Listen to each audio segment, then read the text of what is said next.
Hi, and welcome to a tutorial to help you get started with the livestock section of FarmBright. By the end of this video, you'll be familiar with all things livestock. You'll be able to add your animals, put them into groups, feed them, measure them, treat them, work with their genealogy, record their expenses, and take notes, schedule events, and create tasks. If you haven't watched our Getting Started with FarmBright introductory video, we'd encourage you to check that out first, as it will help lay the foundation for some of the concepts that we'll talk about here relating to livestock. And one quick thing to note now that we're in the system, our goal with this video is to show you what you can do in FarmBright, but not every step on how to do it. Our Help Center is available in the system, which has articles that outline those step-by-step instructions for everything that you'll see in this tutorial. We encourage you to check out the livestock section and read through some of these articles to reference it for details beyond what you'll see in this video. When you first navigate to the Livestock tab, you'll see a list of your animals with a summary of them at the top. This provides a quick view of your herd with totals per species. You can search for a specific animal in the upper right, or filter to find animals based on attributes. Maybe we just want to see our female cattle. We can check those boxes and see the list refresh. The list can also be sorted. Just click on any of the column headers. This page will be blank when you first start using FarmBright, and you can easily start adding your animals in two ways. You can click the Add Animal button to add them individually, or click the Actions button to import them from a spreadsheet. If you have many animals to add, this may be an easier way for you to save some time, especially if you are exporting their records from a different system or already have them in a spreadsheet. For smaller farmers or those just starting out in the industry, you might use the Add Animal button to supply information about a single animal. We're going to create a new cow for this video and then use that record as an example for all the features you can use. You'll complete some basic information at the top, and you can set a status that can be used to filter your animal list later. There are many to choose from. Scrolling down, you'll supply physical characteristics and identification information, and can also add information about their birth. This can help you track their age and genealogy. If this is the first animal that you're adding, you won't have any other options in the dam or sire menus, but you can always connect them later, and we'll talk about it more later in the video. The last section gets additional information. You can select their vet, add information about their feed, and importantly, how you want to measure harvests. Since this animal is a female cow, we're going to choose gallons to measure milk production, and then supply an estimated revenue per gallon. In the bottom right, you can choose Save and New to create another animal right now, but we'll just create and be brought directly to their record. If there was some information that you didn't have accessible when you were creating the animal and you wanted to go back and add it later, you can always click on Edit to get back to that same page.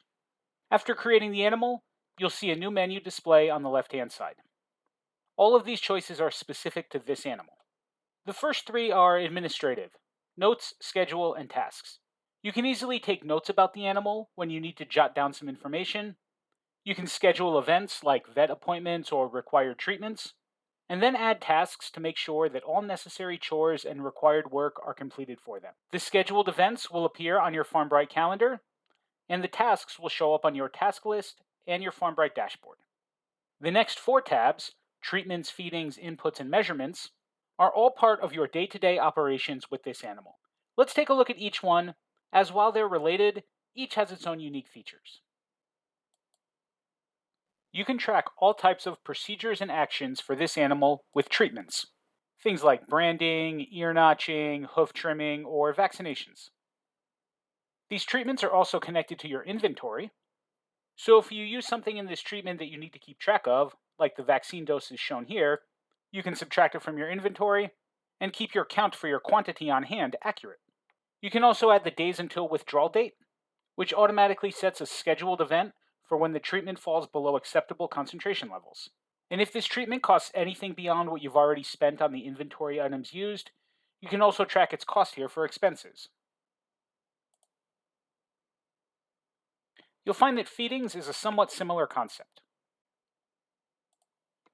If you're tracking your feed in your inventory, you can subtract the amount fed, from the amount that you have on hand, and you can also set up notifications to be alerted when the food is running low.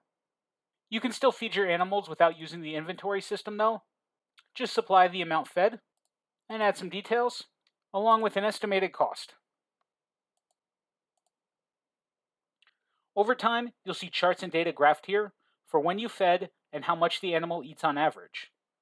Beyond the treatments and the feedings, there may be other items that you use that you want to keep track of, for inventory quantity purposes or for expenses. You can add whatever else you need to track here. If you use something for this animal that doesn't fit into the standard treatments or feedings, you can make a record of it here. Perhaps something like their bedding or enrichment and entertainment items. And as you're feeding and taking care of the animals, you probably want to take measurements as well so you can see that hard work and all those inputs pay off. You can record measurements here with weight, height, and a lot more. If you use an RFID wand to take these measurements, you can also import these records from a spreadsheet to save you some time. And like feedings, you'll also see charts and graphs populated as you add data to this section. And now we come to 4 more related tabs: breeding, offspring, siblings, and genealogy. Note that you'll only see this breeding tab when working with a female animal that is eligible for breeding. This is where you can create a breeding record that lets you track when an animal is exposed or pregnant and what method was used for the exposure. You can also connect them with a sire,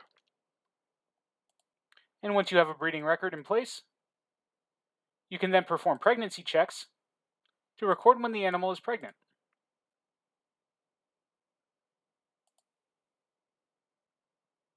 FarmBright estimates the gestational period and gives you an estimated due date, and when the time comes, you can record a birth. You'll see that this window looks similar to the Add Animal button that we used earlier. The animal's genealogy is automatically added here, along with the record for the breeding exposure that we created earlier. Our new animal is automatically connected to the Mother's Offspring tab and inherits her genealogy as well. Now, since we had just created this animal earlier, we'll be able to select her ancestors now, and then see our new calf inherit that same genealogy. We'll choose our dam, Patty, and our sire, Herb, and see their lineage connected here as well. Now, if we go back to Offspring and look at our new calf, we'll also see that same genealogy added to their record. And then going back to our new cow, we'll take a look at their siblings tab, which now shows other related animals that share a dam or a sire. Moving on to the next section, when the animal produces, you can track its yield. This might be something like milk for a cow, or eggs for a chicken, or the harvest from an animal that was butchered. You can optionally add a batch or trace number. These help you connect your market products and sales back to this particular animal. If you leave the trace number blank, it will automatically be generated. We'll give the milk a grade, and then see we can save or save and add to inventory. Now, you'll recall how we subtracted from inventory when we applied the treatment or the feeding. In this case, we're adding the milk to the inventory as we just harvested it from our cow. You don't have to add all of it. If we spilled some or some went bad, we can record that as well. We'll choose where we're putting it so we know exactly where to find it, and see the automatically generated lot number associated here too. That way we can track these 6 gallons right back to the animal it came from and the date it was harvested. I do want to point out that the yield for the animal is still recorded as 6.5 gallons, but that the amount added to inventory reflects the loss. We'll next take a look at grazing. If the animal will be grazing one of your fields, you can move them individually from the Grazing tab. You can select to move them to a location, and if you're moving a male, choose to automatically mark the females that are already in that location as exposed to create a breeding record. There's a lot more that you can do with grazing, and we'll take a look at it a little bit later after we talk about groups, as you might move the herd rather than individual animals to save time. We've seen how you can record expenses in the treatments, feedings, and breeding section, and you'll see them summarized here on the accounting tab. This calculates a break-even amount, so you know how much you've put into raising the animal and what you need to recover to turn a profit. If you need to add other expenses or income, you can record a transaction here and see it added to the break-even amount. The last two choices that we have for this animal are photos and files.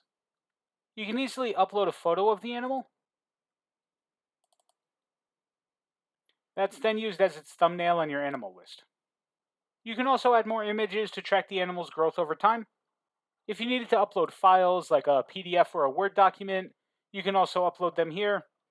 Maybe you would use this for a bill of sale or pedigree certificate. We just saw how you can add and access all of this information from an individual animal's record, but also know that you can accomplish some of this from the Quick Add menu in the upper right. This is particularly useful if you're using FarmBright on a mobile device and don't want to navigate into the animal's record to add a treatment, feeding, measurement, breeding record, or move their grazing. You'll see if we choose treatment, you'll get a familiar page that allows you to associate the treatment to an animal. If we go back to the animal's treatment section, we'll now see that treatment added here. You can choose which way you find more useful, and you can use both at any point. And speaking of mobile devices, you'll also have a QR code that's specific to this animal. So if you want to print it and laminate it, you can scan it with your smartphone to bring up this animal in the FarmBright mobile experience. Everything that we've seen so far has been working on an individual animal record, but you can also work with multiple animals at the same time. Back on your livestock homepage, you can select multiple animals at once and then apply bulk actions to them. If you had a few different animals having the same treatment today, you can click Add Treatment, and this treatment would be associated with the 3 animals selected. You can also select all, or deselect all, and then pick others. Other options beside treatments include notes, feedings, moving locations, and editing their records. Beyond just selecting the individual animals, though, you can also combine them into groups, and then work with the group. You have 3 types of groups to choose from: Smart, Basic, and Sets. A Smart group is based on filters, and will be continuously updated when new animals meet the group criteria. Our female cattle herd that we see here already has the 2 animals that we added in this video, without us taking any additional actions. When you create a new group or edit an existing one, you're able to set filters so that the group contains just the specific animals that you're looking for. We'll go back to our groups and next take a look at a basic group.